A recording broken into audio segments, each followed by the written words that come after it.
Hello everyone, myself Kritika. Welcome back to Kritika classes. So आज के इस वीडियो में हम सीबीटी पीजी एमएससी जूलॉजी का पेपर सॉल्यूशंस करने वाले हैं 2023-24 का। 24 का हम पेपर सॉल्यूशंस करेंगे, जो कि पेपर की अगर हम बात करें तो वो 11 मार्च से लेके आपका 28 मार्च तक हुआ था। अगर हम जूलॉजी की बात करें तो जूलॉजी का जो पेपर था वो 12 मार्च को पेपर हुआ था। ठीक है, तो यहाँ पे हम पेपर सॉल्यूशंस करेंगे। जैसा कि आपको पता है कि पेपर पैटर्न चेंज हो गया था 24 में। यहाँ पे डोमेन का क्वेश्चन सिर्फ 1 ले दिया, यहाँ पे पार्ट ए को इन्होंने स्किप कर दिया था। ठीक है, यहाँ पे हम 75 क्वेश्चन पार्ट टू पार्ट करके हम डिस्कस करेंगे। आज की इस वीडियो में बेसिकली हम पार्ट फर्स्ट डिस्कस करने वाले हैं। इसलिए आप देख सकते हो यहाँ पे ऐसे पेपर्स में कुछ ऐसे ही होता है, एप्लीकेशन नंबर होता है, कैंडिडेट्स के नेम होते हैं, रोल नंबर होता है, टेस्ट का डेट होता है कि किस डेट पे यहाँ पे टेस्ट हुआ था। तो वो आपको देख सकते हो कि यहाँ पे 24 में आपका जो पेपर हुआ था 12 मार्च को हुआ था। टेस्ट टाइम की अगर हम बात करें तो 9 AM से 4:40 PM हुआ था। 102 मिनट्स का यहाँ पे टाइम मिलता है ओनली। ठीक है, पेपर्स को कंप्लीट करने के लिए। जैसे क्वेश्चंस कम हुआ है तो टाइमिंग भी कम हो चुके हैं। सब्जेक्ट आपका जूलॉजी है। ठीक है, तो यहाँ पे पेपर सॉल्यूशन स्टार्ट करने से पहले अगर आपने चैनल पे फर्स्ट टाइम विजिट किया तो प्लीज चैनल को सब्सक्राइब कर लीजिए और बेल आइकन को भी हिट कर लीजिए, ताकि आने वाली हमारी जो भी न्यू वीडियोस होंगी उसकी नोटिफिकेशन आप तक पहुंच जाएगी। और साथ में आप हमारे टेलीग्राम ग्रुप को ज्वाइन कर लीजिए। लिंक आपको इस वीडियो के डिस्क्रिप्शन बॉक्स में मिल जाएगा, जहाँ की मोस्ट इंपॉर्टेंट क्विज़ेस से स्टार्ट हो चुके हैं 2025 एंट्रेंस एग्जाम्स के लिए। ठीक है, तो जल्दी से जल्दी जाइए और ग्रुप्स को ज्वाइन कर लीजिए। चलिए बिना टाइम वेस्ट की वीडियो को स्टार्ट करते हैं। यहाँ पे सबसे फर्स्ट क्वेश्चंस की हम बात करते हैं। को डिस्कस करने से पहले जो सीबीटी पीजी है ये किस टाइप्स के क्वेश्चन देता है, अगर हम बारे में बात करें तो देखो सीबीटी पीजी ना सबसे ज्यादा मैचिंग के क्वेश्चन देता है, कंसेप्शंस के क्वेश्चन देता है, स्टेटमेंट के क्वेश्चन देते हैं। और ये सबसे ज्यादा क्वेश्चंस इसी 3 लेवल्स के जो क्वेश्चंस होते हैं का होता है। ठीक है, और क्वेश्चंस का जो लेवल होता है वो थोड़ा सा हाई होता है। यहाँ पे मैचिंग की देखो सिर्फ क्वेश्चन समझने की जरूरत होती है, क्वेश्चंस वही देता है, नॉर्मल क्वेश्चंस की तरह होता है। बट इन क्वेश्चंस को क्या करता है, मैचिंग में कन्वर्ट कर दे रहा है, कंसेप्शन में क्वेश्चन यहाँ पे कन्वर्ट कर दे रहा है, स्टेटमेंट में क्वेश्चंस कन्वर्ट कर। इसी के अकॉर्डिंग हम यहाँ पे इसी तरीके से मैचिंग के क्वेश्चंस, कंसेप्शन के क्वेश्चंस और स्टेटमेंट के क्वेश्चंस आपको बहुत ही जल्दी यहाँ पे जो सीबीटी पीजी के ऑफिशियल सिलेबस में 40 यूनिट दी गई, उन ऑल 40 यूनिट्स पे हम करवाने वाले हैं। यूट्यूब पे ही करवाएंगे और आपको फ्री यहाँ पे प्रोवाइड करेंगे। ठीक है, तो अगर आप ज्वाइन करना चाहते हैं, इस टेस्ट सीरीज को ज्वाइन करना चाहते हैं, तो आप मुझे कमेंट सेक्शन में जरूर बताइए। चलिए क्वेश्चंस को डिस्कस करते हैं। क्वेश्चन नंबर फर्स्ट में दे रहा है कि match list first with the list second. आपको मैच करना है लिस्ट फर्स्ट और लिस्ट सेकंड में। लिस्ट फर्स्ट में क्या दे रहा है, लिस्ट फर्स्ट में आपके स्पीसीज दे रहा, और लिस्ट सेकंड में क्या दे रहा है कि identify the character of species. जो ये स्पीसीज दी गई है उनके कैरेक्टर को आपको आइडेंटिफाई करना है। ठीक है, देखना पहचानना है कि इनका कैरेक्टर क्या है। ठीक है, सबसे पहले लिस्ट फर्स्ट की अगर हम बात करें, लिस्ट फर्स्ट के ए में क्या दे रहा है, ए में आपका क्या दे रहा है, एलोपैट्रिक स्पीसीज दे रहा है। दूसरे में क्या दे रहा है, सिम्पैट्रिक स्पीसीज दे रहा है। सी में दे रहा है सिबलिंग स्पीसीज दे रहा है, और डी में क्या दे रहा है, पैरापैट्रिक स्पीसीज दे रहा है। ठीक है, देखो अगर हम एलोपैट्रिक स्पीसीज की बात करें तो एलोपैट्रिक स्पीसीज जो होती है वो डिफरेंट जियोग्राफिकल एरिया में इन्वेट होती है, मतलब यहाँ पे निवास करती है। इनकी जितनी भी डिफरेंट यहाँ पे जियोग्राफिकल एरिया होती है। तो यहाँ पे फर्स्ट एलोपैट्रिक का ये फर्स्ट हो गया, मतलब फर्स्ट का क्या हो गया, आपका सेकेंड हो गया। ठीक है, सिम्पैट्रिक स्पीसीज की बात करें, देखो ये बहुत ही सिंपल का क्वेश्चन दिया गया, बस आपको इस क्वेश्चन को समझने की जरूरत है। देखो उसके बाद सिम्पैट्रिक स्पीसीज क्या होता है, सिम्पैट्रिक स्पीसीज की अगर हम बात करें तो इसमें क्या होता है, ये स्पीसीज जो होते हैं वो सम जियोग्राफिकल एरिया में होते हैं, ज्यादा ये डिफरेंट नहीं होते, ये सेम होते हैं, सेम जियोग्राफिकल एरिया में होते हैं। ठीक है, तो इनका क्या हो गया, species inhabiting the same geographical area, यानी सेकेंड का आपका सेकेंड का हो गया फर्स्ट हो गया। ठीक है, अगर हम सिबलिंग स्पीसीज की बात करें तो ये देखो ये मार्फोलॉजिकल आइडेंटिकल होते हैं, जो कि ये रिप्रोडक्टिव आइसोलेटेड में इनकी कैरेक्टर ज्यादातर देखा जाता है सिबलिंग स्पीसीज का। तो उसके अकॉर्डिंग स्पीसीज विथ और the morphological identical but reproductive isolated होता है। ठीक है, तो यहाँ पे थर्ड का यहाँ पे फोर्थ हो गया। ठीक है, उसके बाद अगर हम यहाँ पे पैरापैट्रिक स्पीसीज की बात करें तो पैरापैट्रिक स्पीसीज जो होते हैं वो एक्यूपाई सेपरेटेड एरिया होते हैं, जो कि शेयर करते हैं, कॉमन बाउंड्रीज को करते हैं। ठीक है, तो यहाँ पे थर्ड इसका हो गया, यानी फोर्थ वाले का ऑप्शन यहाँ पे फोर्थ का थर्ड हो गया। तो उसके according first second first fourth and third, second fourth यानी आपका फर्स्ट ऑप्शन राइट होगा। क्या है आपका फर्स्ट करेक्ट होगा, क्वेश्चन नंबर फर्स्ट का यहाँ पे फर्स्ट राइट होगा। ओके नंबर सेकंड की बात करते हैं। सेकंड में दे रहा है कि which two embryological structures together from the bilaminar disc. देखो यहाँ पे क्वेश्चंस में दे रहा है कि कौन सी दो यहाँ पे एम्ब्रियोलॉजिक स्ट्रक्चर्स होती हैं जो कि मिलकर एक बी लैमिनार डिस्क बनाती हैं। ये ऑप्शंस की हम बात करें तो ऑप्शंस क्या दे रहा है कि साइटोट्रोफोब्लास्ट दे रहा है एंड हाइपोब्लास्ट दे रहा है।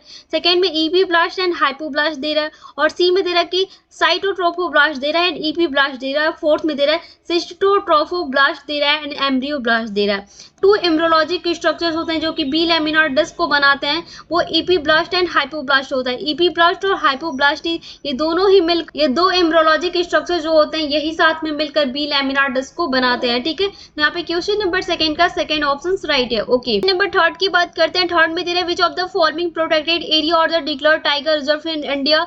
ऑप्शंस यहाँ पे दे रहा है बांदीपुर दे रहा है, बी में यहाँ पे भीतरकानिका दे रहा है, सी में मानस दे रहा है, डी में सुंदरवन दे रहा है और ई में क्या दे रहा है काजीरंगा दे रहा है कि choose the correct answer from the option given below. यहाँ पे ये ऑप्शन दिए जा रहा है। ठीक है, यहाँ पे दे रहा है कि टाइगर रिजर्व इन इंडिया में, भारत में जो टाइगर रिजर्व इन इंडिया को डिक्लेयर किया गया था, इसमें प्रोटेक्टेड एरिया कौन सा प्रोटेक्टेड एरिया है जो कि डिक्लेयर किया गया था टाइगर रिजर्व इन इंडिया में? बांदीपुर था या भीतरकानिका था या फिर मानस था या फिर सुंदरवन था या फिर काजीरंगा था? तो बेसिकली देखो यहाँ पे बांदीपुर भी टाइगर रिजर्व इन इंडिया में बांदीपुर में भी था, ये मानस में भी था और बेसिकली ये काजीरंगा, ये तीन जगह था। पहला था यहाँ पे बांदीपुर था, आप याद रखना, इसके बाद मानस था, उसके बाद यहाँ पे काजीरंगा था। ठीक है, तो ये आप देख लेना। इसका ये कंप्लीट वीडियो जो था एक्सप्लेन का वीडियो था, ये हमने 22 और 23 के पेपर सॉल्यूशंस में भी पता है। तो क्वेश्चन नंबर यहाँ पे थर्ड का बेसिकली फर्स्ट ऑप्शन राइट है। ओके नेक्स्ट क्वेश्चन है क्वेश्चन नंबर 4 है which of the following statement about the cortisol और करेक्ट। यहाँ पे दे रहा है कि कॉर्टिसोल में कौन सा स्टेटमेंट करेक्ट होगा।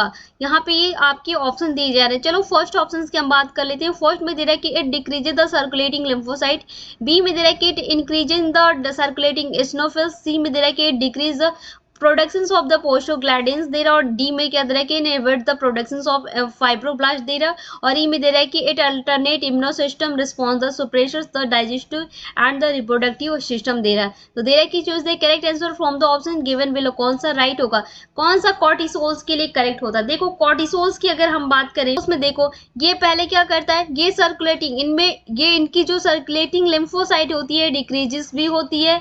उसके बाद इनमें क्या होता है, ये डिक्रीजेस होते हैं प्रोडक्शंस ऑफ प्रोस्टोग्लैंडिन्स में भी, बाद ये इनहिबिट भी होते हैं प्रोडक्शंस ऑफ फाइब्रोब्लास्ट में भी, और उसके साथ ही ये इनका जो स्टेटमेंट होगा वो अल्टरनेट इम्यूनो सिस्टम में रिस्पॉन्स करता है सुप्रेशंस के डाइजेस्टिव एंड रिप्रोडक्टिव सिस्टम में। तो बेसिकली कॉर्टिसोल्स में ये सारे, ये आपका ए भी राइट है, आपका सी भी राइट है, आपका डी भी राइट है और आपका ई, ये चार ऑप्शन यहाँ पे जो स्टेटमेंट दिए गए चारों के चारों राइट है। यानी क्वेश्चन नंबर 4 का यहाँ पे थर्ड ऑप्शन राइट हो जाएगा। नाउ क्वेश्चन नंबर 5 है arrange the event in the correct order of sequence. यहाँ पे आपको करेक्ट ऑर्डर का जो सीक्वेंस है उसको अरेंज करना इवेंट के अकॉर्डिंग। ठीक है, ऑप्शन क्या दे रहा है, क्लीवेज दे रहा है, कॉर्टिकल रोटेशन दे रहा है, मीड बास्टुलर ट्रांजेक्शन दे रहा है और डी क्या दे रहा है, गैस्ट्रुलेशन दे रहा है। ये आपका किससे क्वेश्चन है, ये बेसिकली आपका डेव बायो से क्वेश्चन दिया गया है। ठीक है, ये आपका डेवलपमेंटल बायोलॉजी का क्वेश्चन दिया गया है। ऑप्शन दे रहा है कि choose the correct sequence answer the option given below. आपको इस सीक्वेंस को करेक्ट ऑर्डर में अरेंज करना है। सबसे पहले अगर हम सीक्वेंसेस की बात करें तो सीक्वेंस में, ऑर्डर ऑफ सीक्वेंस में आपका क्या हो जाएगा, जो कॉर्टिकल रोटेशंस होता है, ठीक है, कॉर्टिकल रोटेशंस हो जाएगा। उसके बाद आपका क्लीवेज होगा, ठीक है। उसके बाद आपका क्या होता है, यहाँ पे मीड बास्टुलर ट्रांजेक्शंस होता है एंड उसके बाद गैस्ट्रुलेशंस होता है। तो ये बेसिकली ऑर्डर ऑफ सीक्वेंस का करेक्ट अरेंजमेंट होता है। ठीक है, सो क्वेश्चन नंबर 5 का यहाँ पे थर्ड ऑप्शन राइट हो जाएगा। ओके, नाउ क्वेश्चन नंबर 6 है which of the following diseases in human is caused due to expanded microsatellite repeats. ठीक है, ऑप्शन दे रहा है, यहाँ पे ऑप्शन में क्या दे रहा है, सबसे फर्स्ट में आपका दे रहा है हंटिंगटन डिजीज दे रहा है, बी में यहाँ पे सेकंड में दे रहा है सिस्टिक फाइब्रोसिस दे रहा है, यहाँ पे थर्ड ऑप्शन में ट्यूबरक्लोसिस दे रहा है, यहाँ पे फोर्थ ऑप्शन में क्या दे रहा है, अल्का पिटोनिरिया दे रहा है। ठीक है, तो यहाँ पे क्वेश्चंस में क्या दे रहा है कि मनुष्यों में जो ह्यूमंस में कौन सी निम्नलिखित में से कौन सी बीमारियां, जो कौन सा डिजीज होता है जो कि माइक्रोसैटेलाइट को यहाँ पे फिर से रिपीट करता है, उसकी एक्सपेंडेड को फिर से रिपीट करता है। ठीक है, तो वो जो रिपीट करता है वो बेसिकली यहाँ पे हंटिंगटन डिजीज होता है। हंटिंगटन डिजीज होता है, यही माइक्रोसैटेलाइट में बार बार यहाँ पे एक्सपेंडेड माइक्रोसैटेलाइट में रिपीट होता है। ठीक है, सो क्वेश्चन नंबर 6 का यहाँ पे फर्स्ट ऑप्शन राइट है। ओके, नाउ क्वेश्चन नंबर 7 है sequentially arrange the forming step involve in the blood clot formations. यहाँ पे दे रहा है कि जो ब्लड क्लॉट होता है, ब्लड क्लॉट का फॉर्मेशंस में जैसे ये बनते हैं, उसको क्या करना है, उसकी जो सीक्वेंसेस को दी गया है उसको आपको अरेंज करना है फॉर्मिंग स्टेप के साथ, स्टेप वाइज आपको यहाँ पे अरेंज करना है। ठीक है, ब्लड क्लॉट के फॉर्मेशंस को, जो थक्के बनते हैं, ब्लड का थक्का बनता है उसको। ठीक है, ऑप्शंस की बात करते हैं। ऑप्शन में क्या दे रहा है, conversion of the fibrinogen of, यहाँ पे दे रहा है कि फाइब्रिन दे रहा है, बी में दे रहा है conversion of the prothrombin and thrombin दे रहा है, और सी में दे रहा है adhesions and aggregations to the platelet on the damage vessels दे रहा है, और डी में दे रहा है कि प्रोथ्रोम्बिन्स फ्रॉम द एक्सट्रेंस और इंट्रेंस पाथवे दे रहा है, और यहाँ पे ई में क्या दे रहा है कि reductions of the blood loss of the initiations of the vascular system दे रहा है। तो दे रहा है कि choose the correct answer from the option given below. यहाँ पे क्या देना है आपको, ब्लड क्लॉट के फॉर्मेशंस को स्टेप वाइज यहाँ पे सिक्वेंसली अरेंज करना है। तो ब्लड क्लॉट के फॉर्मेशंस की अगर हम बात कर ले, सबसे पहले यहाँ पे reductions of blood loss by initiations of a vascular system होता है। ठीक है, सबसे फर्स्ट टाइम इसका सिक्वेंशियल स्टेप होता है। उसके बाद अगर हम इसके सिक्वेंशियल स्टेप की बात करें तो वो प्रोथ्रोम्बिन बीनेज फ्रॉम बाई एक्सट्रेंस और एंट्रेंस पाथवे होता है। ठीक है, उसके बाद जो इसका सिक्वेंशियल स्टेप होता है वो क्या होता है आपका, यहाँ पे adhesion and aggregations of platelets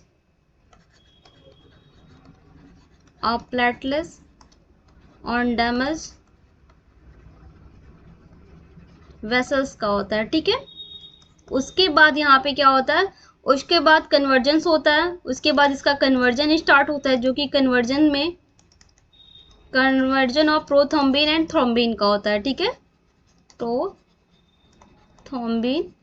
and to thrombin का होता है। ठीक है, ओके, उसके बाद इसका जो लास्ट कन्वर्जन यहाँ पे स्टार्ट होता है इसके सिक्वेंशियल अरेंजमेंट में, वो होता है conversion of fibrinogen and to fibrin.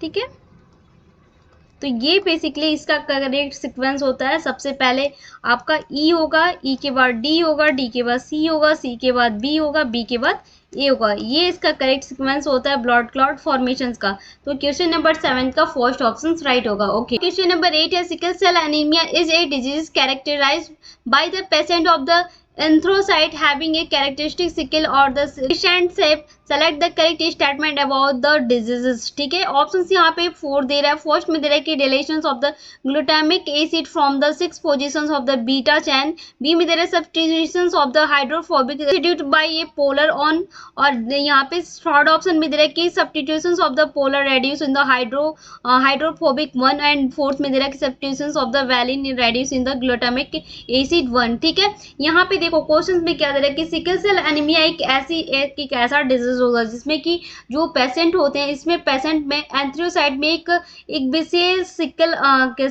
का जो सिकल होता है उसमें क्रिसेंट शेप की आकृति होती है। और ये बीमारी जो होती है, जो डिजीज होता है, इसके क्या क्या कथन होते हैं, इसके स्टेटमेंट को आपको बताना है बेसिकली। ठीक है, तो अगर हम इसके स्टेटमेंट की अगर हम बात करें, इसमें जो हाइड्रोफोबिक अवशेष होते हैं, जो हाइड्रोफोबिक वन होता है, वो क्या करता है, जो रेडियस के अवशेष में यहाँ पे सब्स्टिट्यूट करता है। ठीक है, तो यहाँ पे क्वेश्चन नंबर 8 का बेसिकली थर्ड ऑप्शन राइट है। ओके, क्वेश्चन नंबर 9 है place this step in the temporal order first to the last. Okay, option यहाँ पे फोर्थ, यहाँ पे 5 ऑप्शन दे रहे हैं। फर्स्ट में दे रहा है कि exocytosis of the synaptic vesicles, B में दे रहा है binding of the neurotransmitter molecules to the its receptors, C में दे रहा है opening of the voltage gated calcium 2+ channels, और डी में यहाँ पे दे रहे हैं ओपनिंग ऑफ द Na यानी sodium channels of the influx of the sodium sign, और ई में दे रहा है कि generation to the post synaptic potential दे रहा है। ठीक है, दे रहा है choose the correct answer from the option given below, आपको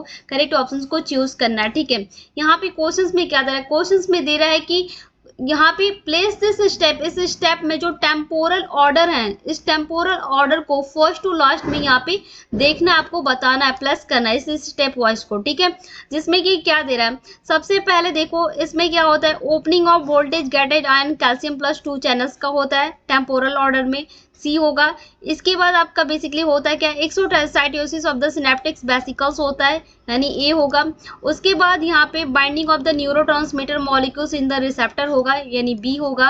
एंड उसके बाद basically opening of the Na+ यानी सोडियम प्लस चैनल्स को इन्फ्लुएंस करता है सोडियम आयन के साथ। ठीक है, तो ये आपका डी होगा। और उसके बाद generation of the post synaptic potential होता है, यानी इसके बाद आपका ई होगा। तो बेसिकली ये आपका करेक्ट सिक्वेंस होगा यहाँ पे टेम्पोरल ऑर्डर के फर्स्ट टू द लास्ट का। ठीक है, सो क्वेश्चन नंबर 9 का यहाँ पे फर्स्ट ऑप्शन राइट होगा। ओके, क्वेश्चन नंबर 10 है match list first with the list second. यहाँ पे आपको मैच करना है लिस्ट फर्स्ट और लिस्ट सेकंड के साथ।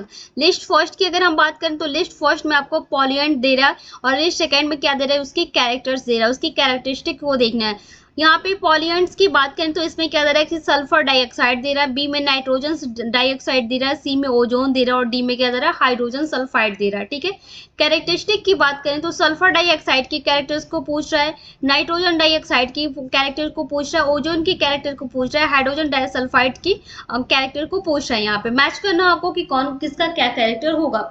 अगर हम सल्फर डाइऑक्साइड की अगर हम बात करें तो सल्फर डाई जो ऑक्साइड है वो बेसिकली कलरलेस होता है, हैवी होता है, वाटर सॉल्युबल गैस होता है, विथ यहाँ पे प्रेजेंट ऑर्डर्स में होता है। तो यहाँ पे फर्स्ट का आपका क्या हो जाएगा, सेकंड राइट हो जाएगा। अगर हम नाइट्रोजन डाइऑक्साइड की बात करें तो नाइट्रोजन जो डाइऑक्साइड होते हैं वो बेसिकली रेडिश होता है, ब्राउन गैस होता है, स्लेटली वाटर सॉल्युबल होते हैं। तो यानी आपका बी का क्या राइट हो जाएगा, बी का थर्ड राइट हो जाएगा। ओजोन की अगर हम बात करें तो ओजोन में बेसिकली यहाँ पे पेल ब्लू गैस होता है, वाटर सॉल्युबल होते हैं, अनस्टेबल होता है, एंड स्वीटनेस यहाँ पे ऑर्डर होता है। तो ये बेसिकली इसका यहाँ पे ओजोन्स की अगर हम बात करें सी का यहाँ पे फोर्थ राइट हो जाएगा। अगर हम हाइड्रोजन सल्फाइड की बात करें तो हाइड्रोजन सल्फाइड जो होते हैं वो कलरलेस गैस होता है, विथ इन यहाँ पे ऑफेंसिव रोटेशन एग होता है, ऑर्डर्स होता है, एंड स्लाइटली वाटर सॉल्युबल होते हैं। ठीक है, तो ये हाइड्रोजन जो अगर हम हाइड्रोजन सल्फाइड की बात करें तो हाइड्रोजन सल्फाइड का यहाँ पे फर्स्ट राइट हो जाएगा, यानी ये आपका करेक्ट स्टेटमेंट होगा। तो क्वेश्चन नंबर 10 का यहाँ पे थर्ड ऑप्शन राइट हो जाएगा। Okay, now question number 11 in a sucrose density gradient what is the order of the organelle sedimentations for the lower to the higher concentrations of the sucrose. Okay, यहाँ पे questions में क्या दे रहा है कि जो सुक्रोज डेंसिटी ग्रेडियंट होता है, इसमें जो सुक्रोज में जो सबसे ज्यादा जो हाई कंसंट्रेशन और लो कंसंट्रेशन होता है, इनमें बेसिकली कौन सा ये ऑर्डर का ऑर्गेनाइज होगा जो कि कम क्रम में होगा, मतलब ऑर्डर में होगा। ठीक है, जिसमें कि ऑप्शंस यहाँ पे क्या दे रहा है, ऑप्शन दे रहा है गोल्जी स्मूथ, गोल्जी दे रहा है, स्मूथ एंडोप्लाज्मिक रेक्टिकुलम दे रहा है, रफ एंडोप्लाज्मिक रेक्टिकुलम दे रहा है। सेकंड में smooth endoplasmic reticulum, Golgi and rough endoplasmic दे रहा है। थर्ड में Golgi, rough endoplasmic reticulum and smooth endoplasmic reticulum, और फोर्थ में दे रहा है कि rough endoplasmic reticulum, smooth endoplasmic reticulum and Golgi. क्योंकि देखो दे क्या रहा है कि जो इस सुक्रोज के कंसंट्रेशंस में लोअर एंड हाई कंसंट्रेशंस में कौन सा ऑर्गेनाइज होगा सेंडिमेशंस के ऑर्डर में होगा सुक्रोज के डेंसिटी ग्रेडियंट में। तो वो बेसिकली क्या होता है, वो देखो इसमें क्या होगा, देखो गोल्जी भी होगा, इसमें गोल्जी भी होगा, स्मूथ एंडोप्लाज्मिक रेक्टिकुलम्स भी होगा एंड रफ एंडोप्लाज्मिक रेक्टिकुलम्स होगा। ठीक है, तो यहाँ पे क्वेश्चन नंबर 11th का फर्स्ट ऑप्शन राइट हो जाएगा। ओके, क्वेश्चन नंबर 12 है पेपेन digestion of the IgG antibody molecules result into. Options यहाँ पे दे रहा है, फर्स्ट में दे रहा है 2 Fab fragments and the 1 FC fragments. Second में दे रहा है कि 2 FC fragments and the 1 Fab fragment. Third में दे रहा है 4 Fab fragment and 2 FC fragment. और डी में यहाँ पे फोर्थ ऑप्शन में दे रहा है 1 फैब एंड 1 FC फ्रेगमेंट्स दे रहा है। यहाँ पे दे रहा है कि जो पेपेन होते हैं, पेपेन डाइजेशंस में IgG एंटीबॉडी में जो यहाँ पे मॉलिक्यूल्स होते हैं उसमें जो पेपेन्स डाइजेशंस का यहाँ पे क्या रिजल्ट होगा, तो जो रिजल्ट होता है वो बेसिकली 2 फैब फ्रेगमेंट्स का होता है एंड 1 FC फ्रेगमेंट्स का होता है। ठीक है, सो क्वेश्चन नंबर 12 का फर्स्ट ऑप्शन राइट है। नाउ क्वेश्चन नंबर 30 में दे रहा है कि calculate the harmonic means of the numbers 4, 5 and 10 collected is the one experiment. ये देखो, ये बेसिकली ये आपका बायोस्टैटिक से क्वेश्चन दिया गया है। ठीक है, बायोस्टैटिक के मीन मीडियंस मोड के यहाँ पे बेसिकली मीन से क्वेश्चन दिया गया है कि आपको कैलकुलेट करना है कि जो हार्मोनिक मीन्स में नंबर्स होते हैं, 4 नंबर है, 5 नंबर है, 10 नंबर है, तो इसको कलेक्ट करना है, इसका वन एक्सपेरिमेंट क्या होगा। तो बेसिकली यहाँ पे ये ऑप्शन दिए जा रहा है, 6.83 दिया है, 5.45 दिया है, 7 दिया है एंड 6 दिया है। तो ये बेसिकली एक न्यूमेरिकल क्वेश्चन है, तो इसका कंप्लीट एक्सप्लेन वीडियो हमारे पैड क्लासेस पे आपको मिलेंगे। ठीक है, यहाँ पे अगर हम इसके आंसर की बात करें कि इसका वन एक्सपेरिमेंट क्या होगा 4, 5, 10 के कलेक्ट नंबर में, हार्मोनिक मीन्स नंबर में, तो वो बेसिकली 5.45 होगा। देखो, इस कंप्लीट पेपर सॉल्यूशंस का अगर आपको फुल एक्सप्लेन में वीडियो चाहिए तो वो हमारे पैड क्लासेस पे आपको मिलेंगे, वहां से जाकर अगर आप ज्वाइन करना चाहते हैं तो ये हमारी मेल आईडी दी गई है, इस मेल आईडी पे आप मेल कर सकते हैं, या तो आप मुझे टेलीग्राम पे मैसेज कर सकते हैं, या फिर इंस्टा पे मैसेज कर सकते हैं, या फिर आप मुझे मेल कर सकते हैं अगर आप पैड क्लासेस लेना चाहते हैं तो। क्वेश्चन नंबर 30 का सेकेंड ऑप्शन राइट होगा, 5.45 होगा। Okay, question number 40, select the vegetation type having highest productivity per unit weight g leaf biomass where from the following sites. Okay, option desert दे रहा है, डेडिकेशन फॉरेस्ट दे रहा है, कॉन्सिफेरस forest they रहा है, grassland दे रहा है। यहाँ पे दे रहा है कि सेलेक्ट करना है आपको वेजिटेशन टाइप को, कि यहाँ पे कौन सा वेजिटेशन टाइप में हैविंग हाईएस्ट प्रोडक्टिविटी में पर यूनिट वेट में लीफ बायोमास के ईयर वाइज यहाँ पे फॉलोइंग साइट है, कौन सी साइट होती है। ठीक है, डिजर्ट होता है। ठीक है, यहाँ पे क्वेश्चन नंबर 40 का फर्स्ट ऑप्शन राइट होगा। ओके, क्वेश्चन नंबर 50 में दे रहा है कि which of the following is the not true with the respect to the control of respirations. Option यहाँ पे 4 दे रहा है, फर्स्ट में दे रहा है कि peripheral receptor respond to the change in the O2 and the CO2 यानी oxygen and carbohydrate concentration in the blood। B में दे रहा है respiration respond to the smaller changes in the blood concentrations of the O2 and the CO2। and third में दे रहा है कि chemoreceptor in the CNS respond to the change of the CO2 concentration in the blood। और D fourth option में दे रहा है कि central chemoreceptor of the sensitive of the change in the pH of the cerebrospinal fluid। ठीक है, यहाँ पे क्वेश्चंस में दे रहा है कि कंट्रोल ऑफ रेस्पिरेशन के संबंध में यहाँ पे कौन सी फॉलोइंग स्टेटमेंट होगा जो कि नॉट ट्रू है। तो बेसिकली देखो, जो ट्रू नहीं है वो chemo receptor in the CNS respond to the change in the CO2 concentration in the blood जो होगा, ये थर्ड ऑप्शन जो दिया गया ये टोटली नॉट ट्रू है कंट्रोल ऑफ रेस्पिरेशन में। बाकी यहाँ पे फर्स्ट भी सही है, सेकेंड भी सही है एंड थर्ड वाले भी सही है, बट यहाँ पे जो थर्ड ऑप्शन दिया गया वो रॉन्ग है। ठीक है, इसमें ट्रू अबाउट नहीं है। सो नाउ क्वेश्चन नंबर 50 का थर्ड ऑप्शन राइट है। ओके, नाउ क्वेश्चन नंबर 60 है, bacteria produce an enzyme methylase which mainly play a role in. Okay, option दे रहा है modification of DNA, cutting of DNA, repair of DNA, rearrangement of DNA। यहाँ पे question दे रहा है कि बैक्टीरिया एंड एंजाइम के मिथाइलेज को ये क्या करते हैं, प्रोड्यूस करते हैं यानी उत्पन्न करते हैं। तो इसमें इसका जो मुख्य रोल क्या होगा, इसका मेनली प्ले रोल क्या होगा। ठीक है, तो जो इसका प्ले रोल होता है वो बेसिकली मॉडिफिकेशन ऑफ DNA का होता है, जो बैक्टीरिया में प्रोड्यूस करते हैं एंजाइम मिथाइलेज को। ठीक है, सो यहाँ पे क्वेश्चन नंबर 16 का फर्स्ट ऑप्शन राइट है। ओके, नाउ क्वेश्चन नंबर 70 है, gluconeogenesis synthesise glucose for the necro carbohydrate precursors. ठीक है, यहाँ पे ऑप्शन दे रहा था main site of the gluconeogenesis in the liver. B में दे रहा है कि fat lesser stand of the gluconeogenesis occur in the kidney. C में दे रहा है very later gluconeogenesis occur in the brain और मसल्स। और डी में दे रहा है कि the second main site of the gluconeogenesis in the heart.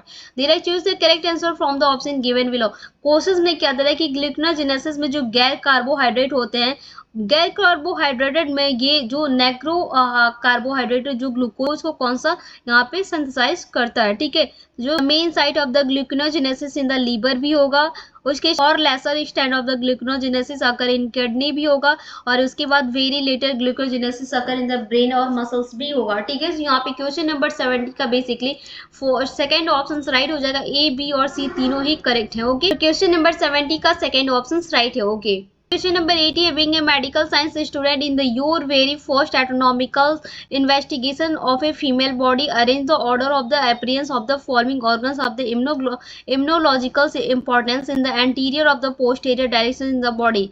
यहाँ पे क्वेश्चंस क्या दे रहा है कि यहाँ पे एक साइंस स्टूडेंट है, एक मेडिकल साइंस स्टूडेंट होने के नाते यहाँ पे फीमेल बॉडी में जो एंटोनॉमिकल इन्वेस्टिगेशंस में आगे और पीछे की दिशा में जो इम्यूनोलॉजिकल यहाँ पे इम्पोर्टेंस होते हैं, उनमें कौन से जो यहाँ पे बॉडी होगी वो पोस्टीरियर डायरेक्शंस में होगी। तो ये डायरेक्शंस का यहाँ पे स्टेप होगा। तो अगर हम डायरेक्शन स्टेप की बात, तो एडनियोइस होता है, ठीक है। उसके बाद यहाँ पे क्या होता है, उसके बाद यहाँ पे थाइमस होता है, थाइमस के बाद यहाँ पे स्प्लीन होता है, उसके बाद यहाँ पे पियर्स पैचेस होते हैं, ठीक है। यहाँ पे पेयर पैचेस होते हैं। तो ये बेसिकली ये फीमेल्स बॉडी के पोस्टीरियर एंड पोस्टीरियर डायरेक्शंस का ये एक यहाँ पे सीक्वेंस होता है, ठीक है। तो यहाँ पे क्वेश्चन नंबर 80 का थर्ड ऑप्शन राइट हो जाएगा, ओके। नंबर 90 है, capacitation in the process in which the, okay option दे रहा है यहाँ पे glycoprotein layer in the over the acrosome in dissolve. Second में दे रहा है कि sperm penetrates in the zona pellucida. Third में दे रहा है कि tail of the sperm in the activated, and fourth में दे रहा है कि tail of the sperm in the inactivated. ये बेसिकली आपके ह्यूमन रिप्रोडक्शन से क्वेश्चन दिया गया, ठीक है। कैपेसिटेशन की एक ऐसी प्रोसेस होती है जिसमें कि बेसिक एक्रोसोम के ऊपर ग्लाइकोप्रोटीन होती है, ग्लाइकोप्रोटीन की लेयर होती है, वो क्या होती है, डिसॉल्व हो जाती है। तो क्वेश्चन नंबर 19 का बेसिकली यहाँ पे फर्स्ट ऑप्शन राइट हो जाएगा, ओके। क्वेश्चन नंबर 20 है, after electrophoresis the gel containing the separated protein the in and the acidic alcoholic solution the of the dye this, okay. Option यहाँ पे दे रहा है denatures of the protein fix them in the gel, C में दे रहा है ensure that do not wash out, and D में दे रहा है कि allow dye to the bind them. दे रहा है choose the correct answer from the option given below. यहाँ पे फोर्सेस के बाद जो यहाँ पे कंटेनिंग यहाँ पे सेपरेटेड प्रोटीन होते हैं, जो कि सेपरेटेड प्रोटीन जो कि जेल कंटेनिंग के डाई के लिए एसिड अल्कोहल में की घोल में डुबाया जाता है, इसे यानी इसको सॉल्यूट किया जाता है। तो वो कौन सा है, तो जो सॉल्युबल होते हैं वो सबसे पहले यहाँ पे डी नेचर्स ऑफ प्रोटीन होते हैं, ठीक है, जो इसमें घुल जाते हैं जिसमें कि ये डुबोया जाता है। उसके बाद यहाँ पे fixes them in the gel होता है, ठीक है। उसके बाद ये इंश्योर होते हैं, ensure they do not out wash out होता है, ठीक है। और उसके बाद ये allow dye to bind them होता है, जो बेसिकली प्रोटीन भी होता है, प्रोटीन भी डीनेचर करता है, और उसके साथ ही जो जेल में स्थिर भी होता है, और ये इंश्योर भी करता है कि वे घुलें कि नहीं। और उसके बाद ये डाई को, मतलब जो डाई होते हैं, अलाउ डाई होते हैं, वो उसको बांधने देता है, ठीक है, बाइंड करता है, ठीक है। तो यहाँ पे क्वेश्चन नंबर 20 का बेसिकली थर्ड ऑप्शन राइट हो जाएगा। फिजियोलॉजी के पेपर सॉल्यूशंस में हमने पार्ट फर्स्ट डिस्कस किया, पार्ट फर्स्ट में हमने 20 क्वेश्चंस को डिस्कस किया, ठीक है। यहाँ पे देखो इसको कंप्लीट, अगर एक एक क्वेश्चंस का कंप्लीट एक्सप्लेन के साथ आपको वीडियो चाहिए तो वो हमारे पैड क्लासेस में आपको प्रोवाइड किए गए हैं। तो वहाँ पे अगर आप पैड क्लासेस को अगर आप ज्वाइन करते हैं तो वहाँ पे कंप्लीट आपको एक्सप्लेन के साथ वीडियोस मिलेगा। पेपर सॉल्यूशन में 75 क्वेश्चन दिए गए हैं, 75 क्वेश्चंस का कंप्लीट एक्सप्लेन के पूरा डिटेल्स कंप्लीट एक्सप्लेन का वीडियो चाहिए तो वो हमारे पैड क्लासेस में प्रोवाइड है। अगर आप पैड क्लासेस को ज्वाइन करते हैं, पैड क्लासेस को आप लेते हैं, तो उसमें कंप्लीट आपको 22, 23, 22 ईयर्स का भी, 23 ईयर्स का भी एंड 24 ईयर्स का भी। 24 ईयर्स का भी आपको कंप्लीट पेपर सॉल्यूशंस मिलेगा, बीएचयू का भी मिलेगा, आपको डीयू का भी मिलेगा और सीवीटी पीजी के 3 ईयर्स के आपको पेपर्स यहाँ पे अवेलेबल होंगे और कंप्लीट एक्सप्लेन के साथ आपको वीडियोस मिलने वाला है। तो अगर आप पैड क्लासेस को ज्वाइन करेंगे तो वहाँ पे आपको कंप्लीट वीडियोस मिल जाएगा। Okay, so I just hope कि आपको ये वीडियो पसंद आया और कोई भी डाउट होता है तो आप मुझे कमेंट सेक्शन में कमेंट करके पूछ सकते हैं, उसका रिप्लाई मैं कर दूंगी। अगर आपने चैनल पे फर्स्ट टाइम विजिट किया तो प्लीज चैनल को सब्सक्राइब कर लीजिए और बेल आइकन को भी हिट कर लीजिए ताकि आने वाली हमारी जो भी वीडियोस होंगी उसकी नोटिफिकेशन आप तक पहुंच जाएगी। आप यहाँ पे 2025 एंट्रेंस एग्जाम्स के लिए एमएससी जूलॉजी के किस टॉपिक्स में, किस यूनिट में क्वेश्चन या थ्योरी चाहते हैं ये मुझे आप कमेंट सेक्शन में बताइए, फिर आप किस टॉपिक में वीडियोस चाहते हैं ये भी आप मुझे कमेंट पे बता सकते हैं, उस पर मैं आपको वीडियोस बना दूंगी। ओके, मिलते हैं जल्द ही नेक्स्ट वीडियो में, तब तक के लिए thank you, thanks for the watching।